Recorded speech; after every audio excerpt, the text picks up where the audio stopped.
இன்னைக்கு ஒரு வீடியோ பார்க்க போறோம். என்னன்னா, பேசும் 2 வகையான ரத்தங்கள். அது என்ன ரத்தம், ஏன் 2 ரத்தங்கள் பேசுது அப்படின்ற பத்தி இந்த வீடியோ நம்ம விரிவாக பார்க்கலாம்.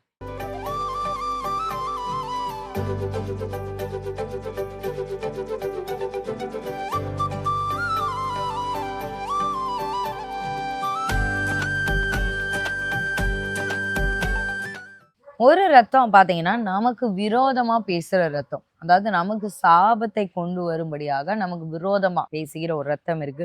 இன்னொரு ரத்தம் வந்து நமக்காக பரிந்து பேசுற, நமக்காக சிந்தப்பட்ட இயேசுவின் ரத்தம். 2 வகையான ரத்தம் இருக்கு. முதல்ல ரத்தம் வந்து நம்ம ஆதியாகமம் 4ஆம் அதிகாரம் 10ஆம் வசனம் பார்க்கலாம். அதற்கு அவர், என்ன செய்தாய்? உன் சகோதரனுடைய ரத்தத்தின் சத்தம் பூமியிலிருந்து என்னை நோக்கி கூப்பிடுகிறது. பாருங்களேன், ஆபேலுடைய ரத்தம் வந்து காயினை வந்து கூப்பிடுது. அதாவது, எனக்கு நீதி செய்யுங்க ஆண்டவரே, நீதி செய்யுங்க ஆண்டவரே. அந்த ஏன்னா காயின் வந்து ஆபேலை கொலை பண்ணனால, அதுவும் தப்பே பண்ணாம ஒரு குற்றமில்லாத ஒரு ரத்தத்தை வந்து அவங்க வந்து இது பண்ணனால, அந்த அவருடைய ஆபேலுடைய ரத்தம் வந்து பரலோகத்துல ஆண்டவர்கிட்ட பூமியில இருந்து அங்க போகுது, கூப்பிடுது. ஸோ அந்த பிளட்டுக்கு வந்து வாய்ஸ் இருக்கு. அதை மட்டும் நீங்க நல்லா நினைச்சுக்கோங்க. அந்த பிளட்டுக்கு வந்து வாய்ஸ் இருக்கு. இன்னைக்கு நிறைய பேர் வந்து தன்னுடைய முன்னேற்றத்தை போகாம வந்து ஒன்றும் இல்லை, சாபமாவது இதாவது அப்படின்னு நீங்க வந்து அதை நீங்க அக்னாலேஜ் பண்ண, நீங்க வந்து ஓகே எனக்கு விரோதமா இப்படி ஒரு பேசலாமோ. ஏன்னா உங்களுக்கு தெரியும் உங்களுடைய ஃபேமிலியை பத்தி, உங்க ஃபேமிலி ஹிஸ்டரியை பத்தி. நீங்க நம்ம நினைக்கிறோம் அப்போஸ்தலர் பவுல் தான். ஆனா அப்போஸ்தலர் பவுலே ஒரு ஸ்டேட்மெண்ட் வந்து சொல்லுவார். ஸ்டேட்மெண்ட் சொல்றாருன்னா என்ன சொல்லுவார்னா, இப்ப நான் வந்து ரத்த பலிக்கு நீங்கள் ஆயிட்டேன் அப்படின்னு. எல்லாருடைய ரத்த பலிக்கும். ஏன்னா அவர் ஒரு காலத்துல வந்து அவர் ரத்த பலிக்கு அவர் உடன்பட்டிருந்தார். கண்டிப்பா. இந்த சம்பவத்துல எல்லாம் அவர் வந்து இந்த ஸ்தேவானுடைய சம்பவத்துல எல்லாம் பார்த்தோம் அப்படின்னா, அவர் வந்து பைபிள்லயே அந்த இது இருக்கு. இந்த இடத்துல வந்து இந்த சவுல் வந்து அவங்களுக்கு வந்து உடந்தையா இருந்தா, கல்லெறியறதுக்கு அவங்க வந்து இது பண்ணாங்க அப்படின்னு சொல்லி இருக்கு. அப்ப ஸ்தேவான் சாகிறதுக்கு ஸ்தேவானை வந்து எப்படி கொண்டாங்க அப்படின்னா, கல்லெறிஞ்சுதான் அவரை வந்து கொலை பண்ணாங்க. ஆமா, இந்த இடத்துல பாருங்க, அப்போஸ்தலர் 7ஆம் அதிகாரம் 58ஆம் வசனத்துல, அவனை நகரத்துக்கு புறம்பே தள்ளி அவனை கல்லெறிந்தார்கள். சாட்சிக்காரர் தங்கள் வஸ்திரங்களை கழற்றி சவுல் எனப்பட்ட ஒரு வாலிபனுடைய பாதத்தின் அருகே வைத்தார்கள். இந்த இடத்துல அப்போஸ்தலர் பவுலா மாறின சவுல் தான் இவரு. அப்போ சவுலா இருக்கும்போது, அப்போ அந்த குற்றமில்லாத ஒரு ரத்தத்தை இந்த ஸ்தேவானை வந்து கல்லேறி உண்டு அவங்க கொலை பண்ணதுக்கு வந்து இவர் பார்த்துட்டு நிக்கிறார். இவருடைய பாதத்துல இவருடைய அங்க ஆக்ஷன் இல்லாம அவங்க யாரும் அவரை கொலை பண்ணல. சோ இவரு அந்த ரத்தப்பழி வந்து இவர்கிட்ட இருந்திருக்கு. அதுதான் அவர் வந்து பவுலா மாறினதுக்கு அப்புறம் சொல்றாரு. அப்போஸ்தலர் 20:27, எல்லாருடைய ரத்த பழிக்கும் நீங்கி நான் சுத்தமாய் இருக்கிறேன் என்பதற்கு உங்களை இன்றைய தினம் சாட்சிகளாக வைக்கிறேன். இந்த இடத்த சொல்றாரு. அவர் மறந்து திரும்பினதுக்கு அப்புறம் இதுக்கு எல்லாத்துக்கும் அவர் வந்து ஆண்டவர்ட்ட மன்னிப்பு கேட்டு ஆண்டவர் வந்து அந்த மன்னிச்சு அப்பதான் சொல்றாரு, இந்த ஸ்தேவானுடைய ரத்த பள்ளிக்கு வந்து அவர் வந்து எல்லாருடைய ரத்த பள்ளிக்குன்னா அவர் நிறைய பேரை கொண்டிருக்கா. ஆனா ஸ்தேவான் வந்து நிறைய சுவிசேஷம் சொல்லி ஒரு அப்போஸ்தலர் ஊழியம் பண்ணதான ஒரு மனிதனோட அந்த அவர் அதை ஸ்பெசிபிக்கா மென்ஷன் பண்ணலாட்டினாலும், நான் எல்லாருடைய ரத்த பள்ளிக்கு நான் நீங்களா இருக்கேன் அப்படிங்கிற அந்த ஒரு வார்த்தையோட வந்து அவர் வந்து முடிக்கிறார். அதாவது அவருக்கு தெரியுது, நான் செஞ்ச குற்றதுனா நாளைக்கு ஸ்தேவான் ரத்தமே என்னைய பத்தி கூப்பிடக்கூடாது. அந்த பாவத்துல இருந்து அது என்னுடைய மனசாட்சி சுத்தமா இருக்கு. நான் இப்ப வந்து எல்லாத்தையும் நான் அறிக்கையிட்டு ஒப்பு கொடுத்துட்டேன் அப்படின்றத அவர் சொல்றாரு. சோ நம்ம வந்து மூடி மறைக்க கூடாது. நம்ம முன்னோர்கள் நமக்கு பாவம் செஞ்சாங்கன்னு தெரிஞ்சுன்னா அந்த ரத்தம் நம்மளை நோய் கூப்பிடுதான் செய்யும். 3 தலைமுறை ஆனாலும் அது வந்து பேசதான் செய்யும். ஏன் நாங்க சொல்றோம்னா, சிலுவையில அறையும் போதே பிலாத்து வந்து சொல்றாரு எஸ்கேப் ஆனும் அப்படின்றக்கா. பிலாத்து சொல்றாரு, கைகளை கழுவுறாத, இந்த நீதிமானுடைய ரத்த பலிக்கு நான் வந்து வரமாட்டேன்ப்பா அப்படின்னு சொல்றாரு. உடனே ஜனங்கள், சும்மா அந்த ஜனங்கள் இல்லாம இந்த ரத்த பலிக்கு நாங்களும் எங்க சந்ததி மேலே வரட்டும் அப்படின்னு சொல்றாங்க. சோ அப்ப இந்த முன்னோர்கள் வந்து அந்த சந்ததியை உள்ள இழுத்து விடுறதுல வந்து அதெல்லாம் அவங்க வந்து ஒரு பெரிய லெவலா நினைக்க மாட்டாங்க. அதெல்லாம் உட்காந்து வந்தா வரட்டும் அப்படிங்கிற அந்த ஒரு ஆக்ரோஷத்துல, என் பிள்ளை என்ன என் சந்ததியும் உனக்குதான், என் சந்ததி மேல இருக்கட்டும் அப்படிங்கிற அந்த ஆக்ரோஷத்துல அவங்க வந்து என்னன்னாலும் சொல்லுவாங்க. சோ அந்த மாதிரி அந்த சந்ததிக்குள்ள நம்ம இருந்தோம்னு வைங்களேன், அவ்வளவுதான், நம்ம தலையில அந்த ரத்த பழி நின்னுட்டே தான் இருக்கும். இந்த இடத்துல பாருங்க, இந்த வசனம் நல்லா இருக்கும். மத்தேயு 27:24-25, கலகம் அதிகமாகிறதே அல்லாமல் தன் பிரயத்தனத்தினாலே பிரயோஜனம் இல்லை என்று பிலாத்து கண்டு தண்ணீரை அள்ளி ஜனங்களுக்கு முன்பாக கைகளை கழுவி, இந்த நீதிமானுடைய ரத்த பலிக்கு நான் குற்றமற்றவன், நீங்களே பார்த்து கொள்ளுங்கள் என்றான். அதற்கு ஜனங்கள் எல்லாரும், இவனுடைய ரத்த பலி எங்கள் மேலும் எங்கள் பிள்ளைகள் மேலும் இருப்பதாக என்று சொன்னார். எங்கள் மேல இருப்பதாகனா போதும், ஏன்னா நீங்க தான் நிக்கிறீங்க, உங்க பிள்ளைங்க அங்க அந்த இடத்துல இல்லவும் இல்ல, பிள்ளைங்க பிறக்காமையும் கூட இருந்திருக்கலாம், அந்த சந்ததி அடுத்து வராமையும் கூட இருந்திருக்கலாம். அது எதுக்கு உங்க மேலன்னா எங்க மேல இருக்கட்டும்னா அந்த ஜென்ரேஷன், அந்த ஒரு ஜென்ரேஷனோட முடிஞ்சு, அந்த பிள்ளைகள் உள்ள கொண்டு வரும்போதுதான் நீங்க நம்ம கேஷுவலா சொல்லிடுவோம், நீ நல்லாவே இருக்க, உன் குடும்பம் நல்லா இருக்க, உன் குழந்தை குட்டி யாரும் நல்லா இருக்கா அப்ப அப்படின்னு நம்ம கேஷுவலா இன்னைக்கு நம்ம எல்லாம் அந்த மாதிரியான அந்த ரத்த பழிகள் வந்து அந்த தலைக்கு மேல வந்து நிக்குது. இப்ப ஒண்ணும் இல்ல. இப்போ ஒரு ஒரு பொண்ண வந்து கடத்துறாங்க. கடத்திட்டு போய் கொல்லணும்னு வராங்க. இப்ப அந்த பிள்ளை சொல்லுது, "தயவு செஞ்சு என்னைய விட்டுருங்க" அப்படின்னு சொல்லுது. ஃபர்ஸ்ட்டு கெஞ்சுது. அதுக்கப்புறம் அவங்கள விடுற மாரி இல்ல. "பாருங்க நீங்க என்னுடைய ரத்த பழி உங்க தலையில தான் நிக்கும். உங்க பிள்ளை குட்டிலாம் எதுவுமே இருக்காது. நல்லா இருக்காது. அவங்க தலை மேலயே நிக்கும்."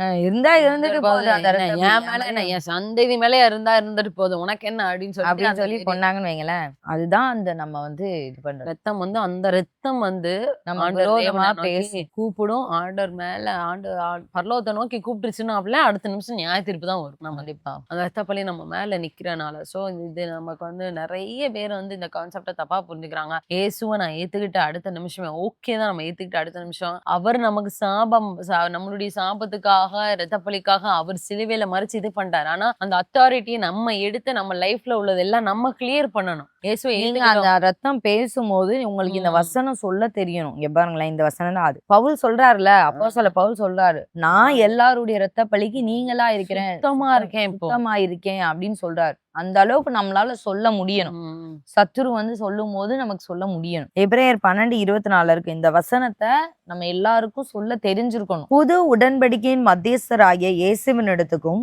ஆபேலுடைய ரத்தம் பேசினதை பார்க்கிலும் நன்மையானவைகளை பேசுகிற ரத்தம் ஆகிய தெளிக்கப்படும் ரத்தத்தின் இடத்துக்கும் வந்து சேர்ந்தீர்கள். இப்ப சத்துரு பிசாசே உங்களை வந்து நீ எந்த சந்ததியில இருந்து வந்திருக்க, உங்க அப்பா செஞ்ச காரியம் தெரியுமா, உங்க தாத்தா செஞ்ச காரியம் தெரியுமா? ஏன்னா அந்த காலத்தெல்லாம் வந்து ரொம்ப கேஷுவல், எப்படி சொல்ல, அந்த ஒரு கருக்கலைப்பா இருக்கலாம், ஒரு கொலையா சாதாரண ஒரு சின்ன பிள்ளைங்களை கொலையா இருக்கலாம், நரபலி மூவில கொடுக்கறதா இருக்கலாம். நரபலி நரபலிலாம் கொடுக்கலாம். நாங்க சின்ன வயசுல இருக்கும் போதே நிறைய நியூஸ்லாம் இப்பதான் கொஞ்சம் கண்ட்ரோல் ஆயிருக்கு.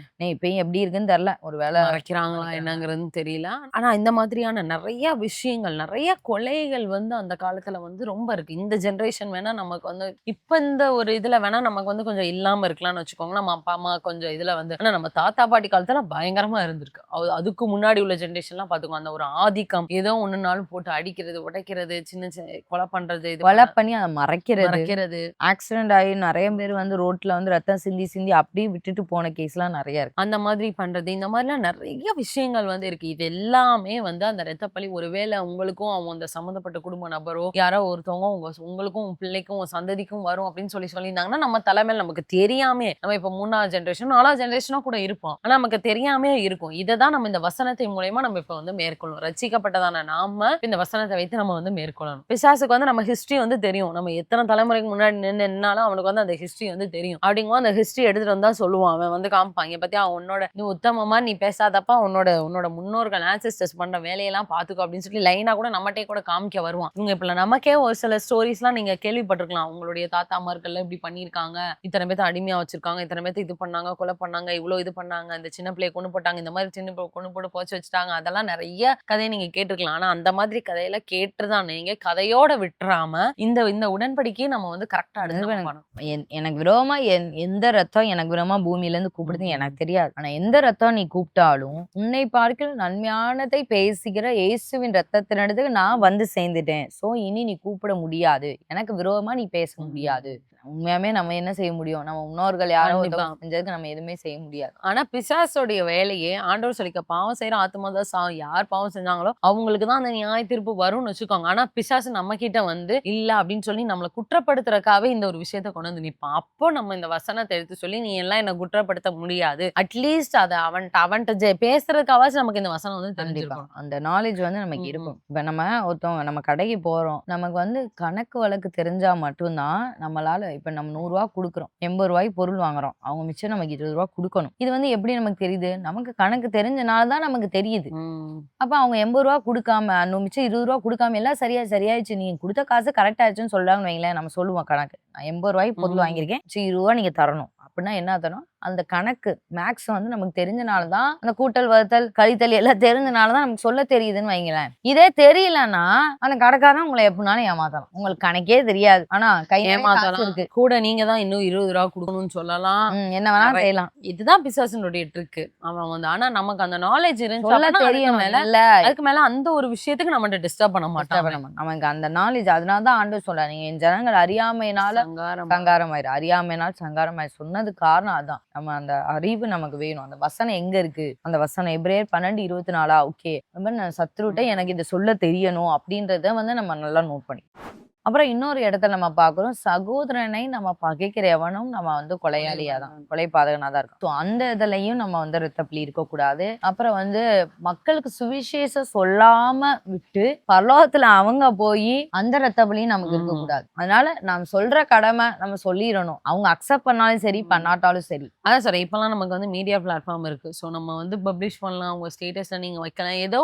ஏதோ ஒரு ரீதியில உங்களுக்கு கூட இருக்கவங்கள்ட்ட சொல்லலாம். இல்லைன்னா நிறைய பேருக்கு நீங்க எப்படினாலும் ஒரு சில பேருக்குலாம் வந்து பக்கத்துல உட்கார்ந்து அவங்க கிட்ட சொல்ற அளவுக்கு வந்து உங்களுக்கு அந்த இது இல்லாட்டினாலும் அட்லீஸ்ட் அந்த வீடியோவை ஷேர் பண்ணி அவங்கள பார்க்க வைக்கிற மூலமா கூட ஒரு சில நேரம் யாரோ ஒருத்தவங்க வீடியோ நீங்க போட போறீங்க, அவங்க பாக்குறது பார்க்காத அவங்க விருப்பம். நீங்க ஒரு சின்ன ஒரு மெசேஜ் அவங்களுக்கு சொல்லணும்னு நினைக்கிறீங்க ஒரு கான்செப்ட பத்தி, ஆனா அதை நீங்க சொன்னா அவங்க அக்செப்ட் பண்ணிக்க மாட்டாங்கன்னா அது சம்பந்தமா யாரோ ஒரு ஊழியக்காரங்க பேசுனதோ இல்ல ஒரு சின்ன ஷார்ட் பிலிமோ கிறிஸ்தவ ஏதோ ஒண்ணு அதை நீங்க லிங்க் பண்ணி விடும்போது அவங்களுக்கு கண்டிப்பா வந்து ஏன்னா டைம் இருந்தா அவங்க கண்டிப்பா பாப்பாங்க. ஏன்னா நம்ம மணிப்பூர் தான் அவங்க பாப்பாங்க. அப்படிப்பட்ட நம்பர் தான். ஸோ அப்படிங்கும்போது நம்ம வந்து இன்டைரக்ட் ஆனாலும் சரி டைரக்ட் ஆனாலும் நம்ம ஏதோ ஒரு ரூபத்துல அவங்களுக்கு அந்த சத்தியத்தை நம்ம தெரிவிச்சுட்டே இருக்கோம். அப்படிங்கும்போது நமக்கு நிச்சயமா ஆண்டவர் அவங்க கிட்ட ஒரு நாள் இடப்படுறதுக்கும் இருக்கும். நம்ம கடைசி நாள்ல இவங்க இத்தனை நாள் சொல்லவே இல்லை அப்படின்னு சொல்லிட்டு நம்மள இது பண்ணிருக்கோம். நம்மளை குற்றப்படுத்துறதுக்கும் நமக்கு ஏதும் இல்லாம இருக்கும். இந்த இடத்துலயே பாத்தீங்கன்னா அப்போஸ்தலர் 20, 26, 27 அதுல முன்னாடி அவர் என்ன சொல்ல வர்றாருன்னா அந்த 25ல இருந்தே நம்ம பார்க்கலாம். நான் உங்க கூட இருக்கிற வரைக்கும் தேவனுடைய ராஜ்யத்தை குறிச்சு நான் பிரசங்கம் எல்லாம் பண்ணிட்டேன். தேவனுடைய ஆலோசனை நான் ஒன்றையுமே மறைச்சு வைக்கல. அதாவது நான் என்னென்ன சத்தியம் என்னால சொல்ல முடியுமோ, நான் என்ன கற்றுக்கொண்டேனோ, நான் எனக்கு ஆண்டவர் என்ன சொல்லி